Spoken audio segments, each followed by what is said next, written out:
HTML forms. सो ये हमारी जो सेकंड लास्ट पार्ट है अपनी प्रीवियस वीडियो के साथ जो हम कंटिन्यू की थी फॉर्म्स के रिलेटेड, तो ये उसका सेकंड पार्ट है। सो हमने प्रीवियस वीडियो के अंदर जो है हमने इतना देखा था। अब हमने आज की वीडियो के अंदर जो है यहाँ से आगे फॉरवर्ड चेक करेंगे कि हमारे पास क्या क्या चीज़ें मौजूद हैं और किस तरह से हम इन्हें यूज़ कर पाते हैं। अच्छा, हमने स्टार्ट में देखा था कि हम कुछ इस तरह से अपनी इनपुट फील्ड बना रहे थे, तो हम क्या करते हैं कि इसको यहाँ से कॉपी करते हैं और नीचे यहाँ पे आके पेस्ट कर देते हैं सेम को। और उसके बाद अब हमने क्या करना है कि यहाँ से इसकी वैल्यूज़ जो हैं वो चेंज कर देंगे। अब ना देखें, हमारे पास ना चेक बॉक्स की बात करें तो चेक बॉक्स बनाने के लिए भी हमारे पास सेम इनपुट का ही टैग यूज़ होता है। सेम यही इनपुट का टैग जो है चेक बॉक्स बनाने के लिए भी हम यूज़ करते हैं, रेडियो बटन के लिए भी यही यूज़ करते हैं। सिर्फ चेंज क्या आता है कि हम यहाँ पे टाइप जो है वो चेंज कर देते हैं। टाइप में हम लिख देते हैं चेक बॉक्स, ठीक है। और यहाँ पे हम इसका जो है नेम भी चेंज कर देते हैं। नेम में कह देता हूँ मैं फॉर एग्ज़ाम्पल ग्रेजुएट। आईडी में भी हम यहाँ पे कह देते हैं ग्रेजुएट, यहाँ पे भी कह देते हैं, और यहाँ पे हम लिख देते हैं क्वालिफिकेशन। सेव करते हैं, ब्राउज़र पे जाके इसकी अगेन रिफ्रेश करके आउटपुट चेक करते हैं। तो हमारे पास अभी जो है ना ये दोनों एक ही लाइन में आ रहे हैं। तो इसके लिए हम क्या करते हैं, जस्ट फॉर नाउ कि हम यहाँ पे BR का टैग यूज़ करेंगे। BR का टैग जो है लाइन ब्रेक करने के लिए यूज़ होता है। सेव करके ब्राउज़र पे जाके अगेन रिफ्रेश करते हैं, तो हमारे पास ये नेक्स्ट लाइन पे आ गया। अच्छा, अब ये हमने जैसे ही वहाँ पे टाइप में चेक बॉक्स लिखा ना, तो चेक बॉक्स लिखने की वजह से सिर्फ हमारे पास यहाँ पे ये अब छोटा सा एक सर्कल सा बना रहा है। मैं अगर क्लिक करूँगा इस पर तो ये टिक हो जाएगा, ठीक है। मैं जब भी इस पर अगेन टेक्स्ट पे क्लिक करता हूँ या इसके ऊपर क्लिक करता हूँ तो ये टिक और अनटिक जो है ये उसका काम करता है। सो हमें जब भी इस तरह का काम करना होता है तो उसके लिए हम चेक बॉक्स को यूज़ करते हैं। अब इसी तरह से मैं अगेन ये सारा यहाँ से कॉपी करता हूँ और नीचे आके पेस्ट कर देता हूँ। और अब हम देख लेते हैं रेडियो बटन को। रेडियो बटन बनाना है तो रेडियो बटन के लिए हम यहाँ पे लिखेंगे सिंपल अगेन टाइप में रेडियो, ठीक है। तो हमारे पास एक छोटा सा सर्कल बना हुआ आ जाएगा। और हमने देखा कि हमारे पास जो है ना ये ऑप्शनल टाइप की चीज़ों में यूज़ होता है ये चेक बॉक्स, लेकिन हमें जो है ये जब भी दो चीज़ों में से एक चीज़ कंपलसरी हो या मल्टीपल चीज़ों में से एक चीज़ कंपलसरी हो, फॉर एग्जांपल अगर हम किसी क्विज़ की बात करें तो आपके पास मल्टीपल जो है ऑप्शंस होती हैं, ठीक है। 3 हो सकती हैं, 4 हो सकती हैं, लेकिन आपने सेलेक्ट उनमें से एक ही करनी होती है।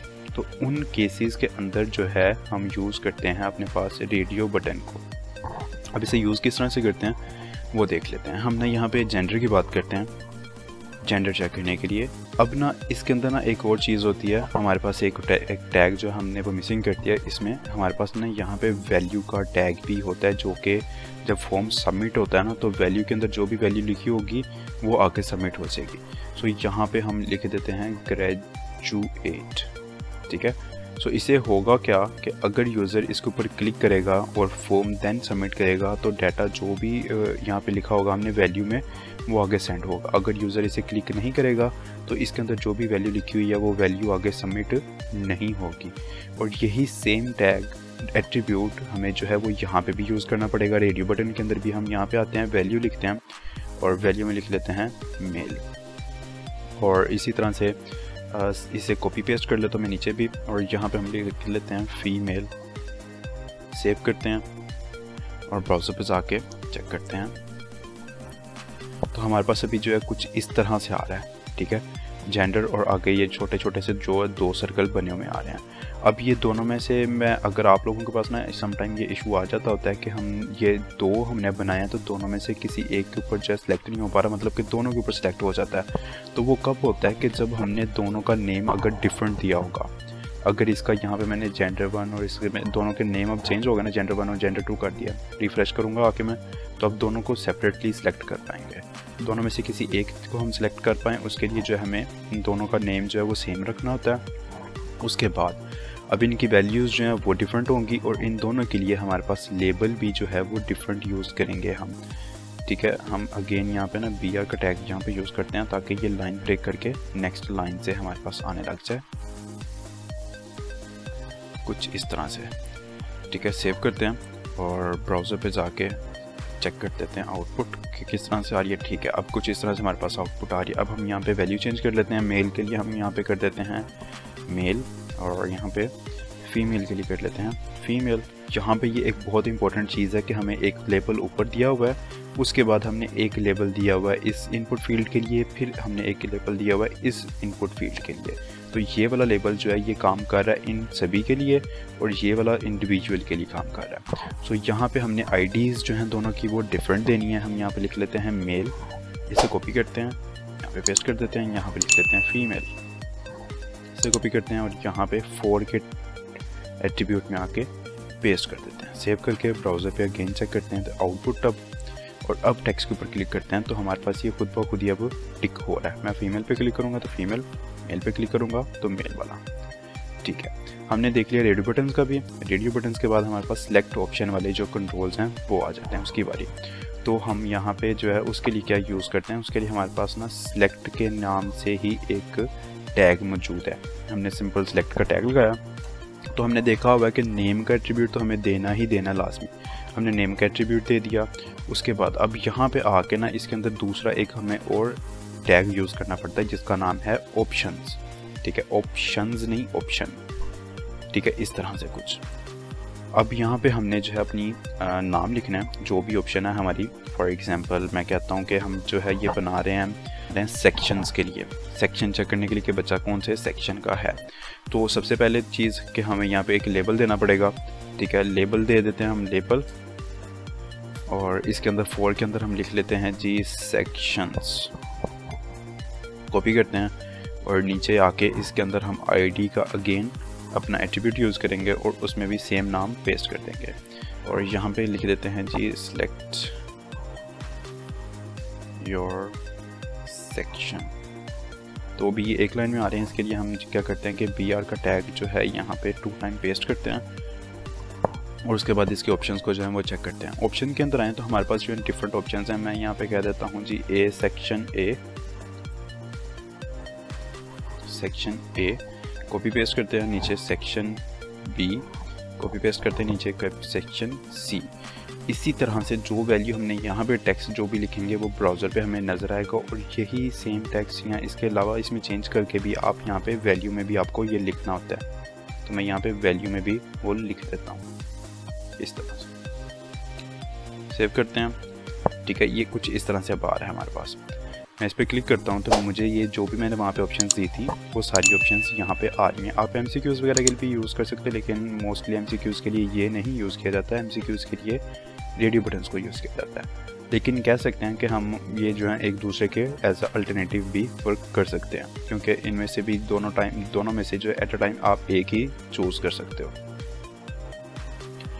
तो हमारे पास जो है सिलेक्ट ऑप्शन वाला भी हो गया।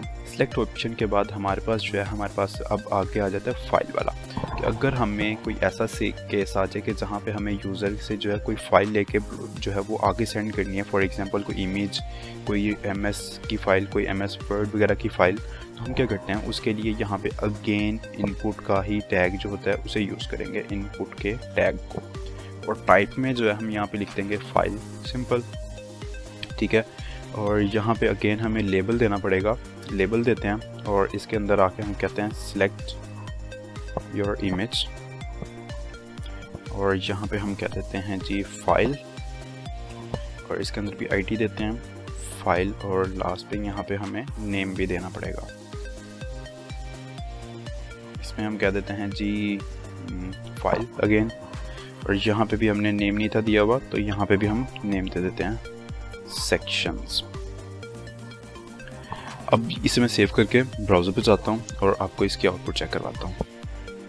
सो हमारे पास ये इस तरह से बना आ जाता है। जब भी हम ये फाइल का जो है यूज़ करेंगे ना, इनपुट यहाँ पे टाइप में जब भी हम फाइल लिखेंगे तो हमारे पास ये ऑप्शन आ जाएगी कि हम यहाँ से कोई भी फाइल जो है वो चूज़ कर सकते हैं। यूज़र इस पर क्लिक करेगा लैपटॉप से या मोबाइल से अपने, तो उसे आगे जो है सेलेक्ट करने की ऑप्शन जो है इस तरह से वो ओपन हो जाएगा मेन्यू, और वहाँ से वो अपनी फ़ाइल सेलेक्ट कर लेगा, और सेलेक्ट करने के बाद खुद ब खुद ही ये वापस ब्राउज़र पे आ जाता है। अच्छा, इसके बाद हमारे पास जो है हिडन फील्ड्स। सो हिडन फील्ड्स जो होती हैं हम इन्हें यूज़ करते हैं सीक्रेट तौर पे। जब यूज़र फॉर्म्स वगैरह सबमिट कर रहा होता है ना, तो हमें कुछ फील्ड्स ऐसी भी होती हैं जिन्हें हमें हाइड रखना पड़ता है यूज़र से, कि हमें यूज़र को तो नहीं दिखाना था क्योंकि वो यूज़र के लिए अननेसेसरी होती हैं। इनके अंदर हम यूजुअली सेशन आईडीज़ वगैरह स्टोर करते हैं जब हम बैकएंड वगैरह के साथ काम कर रहे होते हैं ना, उस दौरान। उसके अलावा इसके अंदर हम टोकन्स वगैरह जो है उन्हें स्टोर करते हैं। सो हम यहाँ पे जो है अगेन इसके लिए हमें ना कोई भी लेबल यूज़ नहीं करना पड़ता क्योंकि ये यूज़र को नहीं हमने दिखानी होती।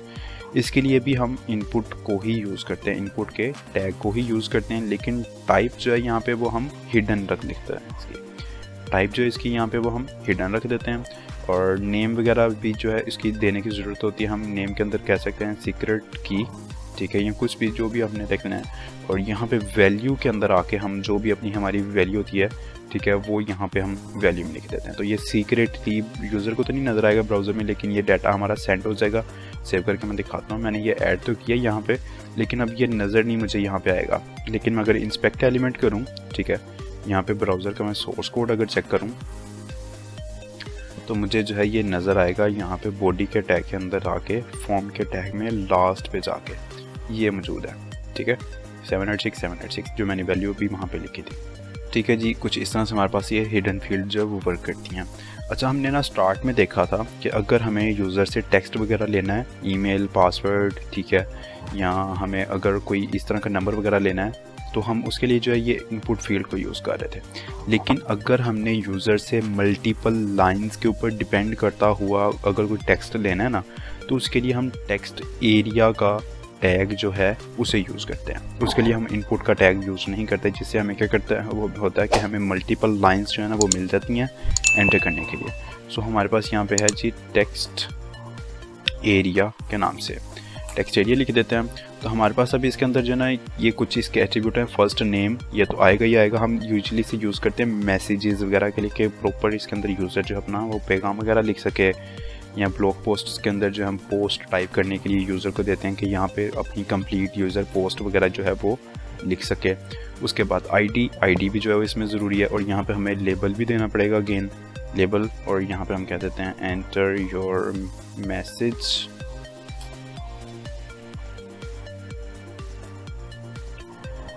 और यहाँ पे फॉर के अंदर जो है हम यहाँ पे इसके अंदर भी लिख देते हैं मैसेज। इसे ही कॉपी करते हैं और आईडी में यहाँ पे पिला के पेस्ट कर देते हैं। उसके बाद इसमें ये दो न्यू अभी जो है आप लोग देख रहे हो एट्रीब्यूट्स। सो ये एट्रीब्यूट्स जो हैं ये इसमें बहुत ज़रूरी हैं। ये इनकी बेस के ऊपर जो है बॉक्स का साइज़ जो है वो इंक्रीज़ और डिक्रीज़ होता है। मैं सेव करके भी आपको इसकी आउटपुट दिखाता हूँ। तो हमारे पास जो है ये कुछ इस तरह से आ रहा है। ये यहाँ पे हम ना अभी करते हैं BR के टैग को यूज़, ताकि ये नेक्स्ट लाइन से शो हो। रिफ्रेश करके अगेन चेक करते हैं। सो अभी हमारे पास ये कुछ इस तरह से आ रहा है। ठीक है, ये बॉक्स हमारे पास बन गया है जो भी हमने वहाँ पे बताया था रोज़ और कॉलम्स की बेस पे। सो अगर मैं यहाँ से कॉलम्स जो है वो 15 कर दूँ, सेव करता हूँ, ब्राउज़र पे जाके रिफ़्रेश करता हूँ, तो मेरे पास इसका साइज़ अब छोटा हो गया, क्योंकि कॉलम्स जो हैं वो इस तरह से हमारे पास वर्टिकल होते हैं ना, तो ये कॉलम्स का साइज़ जो है ना वो अब कम हो गया। इसी तरह से अगर मैं रोज़ में जो है सिर्फ 2 रोज़ लिख दूँ, तो मेरे पास अगेन रोज़ का भी साइज़ जो है वो कम हो जाएगा। अभी जो है ये 10 रोज़ की स्पेस ली हुई है, तो ये अब 2 रोज़ की स्पेस लेगी। ठीक है, सो ये एट्रीब्यूट्स जो हैं वो कुछ इस तरह से हमारे पास काम करते हैं। अब लास्ट पे हमारे पास जो है वो बटन्स रह जाते हैं। तो आप लोग जो है इनपुट टैग को यूज़ करते हुए अपने बटन्स भी बना सकते हो। ठीक है, और उसके अलावा हमारे पास जो है आप डायरेक्ट बटन का टैग भी यूज़ कर सकते हो। बटन बनाने के लिए हमारे पास कुछ इस तरह से इसका टैग है, सबमिट।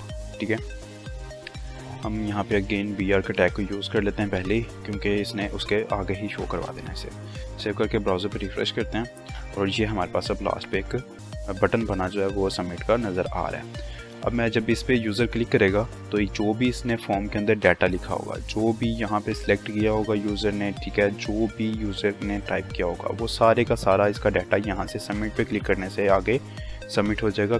किस जगह पे? जो भी URL हमने यहाँ पे स्टार्ट में एक्शन के टैग एट्रीब्यूट के अंदर यहाँ पे दिया होगा, उस पेज पे सेंड हो जाएगा सारे का सारा। अगर यहाँ पे हम कुछ भी नहीं एंटर करते, तो जो भी यूज़र ने डाटा एंटर किया होता है वो सेम उसी पेज के ऊपर ही सेंड हो जाएगा, जो सा पेज के ऊपर ये फॉर्म अभी ओपन किया गया होगा। वापस आते हैं और यहाँ पे अब हमने ना देखा हमारे पास रीसेट का भी एक बटन है और सबमिट का भी एक बटन है, लेकिन हमने यहाँ पे तो सिर्फ उसकी वैल्यू लिखी है, ठीक है, जो नज़र आ रही है हमें स्क्रीन पे, टेक्स्ट जो हमें नज़र आ रहा है, लेकिन हमने इसकी ना टाइप नहीं बताई हुई। इसके अंदर एक एट्रीब्यूट होता है टाइप का, अगेन बटन के अंदर भी, ठीक है। सो यहाँ पे अब हमारे पास डिफरेंट टाइप्स हैं इसकी, हम यहाँ पे बटन लिख सकते हैं, ठीक है, तो ये एज अ बटन काम करेगा, सबमिट नहीं होने देगा डाटा को, ठीक है। सो यूज़र जब भी क्लिक करेगा इसके ऊपर तो वो डाटा को सबमिट नहीं होने देगा। रिफ्रेश करते हैं और इसे क्लिक करते हैं तो ये हमारा डाटा जो है वो सबमिट नहीं हो रहा, लेकिन अगर मैं इसकी जगह पे सबमिट लिख दूँ, अब सेव करके रिफ्रेश करते हैं तो होगा क्या कि जब भी मैं इस पर क्लिक करूँगा तो ये देखा हमारे पास पेज रिलोड हुआ है और ये हमें टॉप पे लेके आ गया, ठीक है। मैं अगेन करता हूँ, वापस आते हैं नीचे, सबमिट बटन पे क्लिक करता हूँ तो ये अगेन पेज रिलोड हुआ, ठीक है, और मुझे पेज के स्टार्ट में लेके ये आ गया। सो इस तरह से हमारे पास सबमिट का बटन काम करता है। और इसी तरह से हमारे पास ना एक रीसेट के नाम से भी यहाँ पे टाइप मौजूद है। अगर हमने यूज़र ने जो भी एंटर किया हुआ है उसे रीसेट करना है तो हम उस केसेस में जो है रीसेट को यूज़ करते हैं। मैं रिफ्रेश करके आपको इसकी आउटपुट भी जो है वो दिखाता हूँ। मैंने यहाँ पे कुछ लिख देता हूँ, यहाँ पे जो है हम सिलेक्ट कर लेते हैं कुछ ऑप्शंस वगैरह, इसको छोड़ देते हैं, इसकी भी ज़रूरत नहीं है। और यहाँ पे भी कुछ लिख लेते हैं। अब यूज़र ने अगर सबमिट करना है तो सबमिट पे क्लिक करेगा, लेकिन अगर यूज़र कहता है कि उसे कुछ मिस्टेकनली टाइप हो गया और वो रीफिल करना चाह रहा है सारे फॉर्म का डाटा, तो यूज़र रीसेट पे क्लिक करेगा तो जितना भी फॉर्म के अंदर डाटा होगा वो सारे का सारा रिमूव हो जाएगा, इस तरह से कुछ, ठीक है। यानी जैसे ही क्लिक किया तो जो भी यहाँ पे था मौजूद वो सब का सब यहाँ से रिमूव हो गया। सो इस तरह से हमारे पास जो है ये सारी कंट्रोल्स जो हैं वो और बटन्स जो हैं वो वर्क करते हैं। सो उम्मीद करता हूँ आप लोगों को समझ आई होगी। कोई किसी किस्म की भी कन्फ्यूजन हो तो आप लोग जो है मुझसे पूछ सकते हो।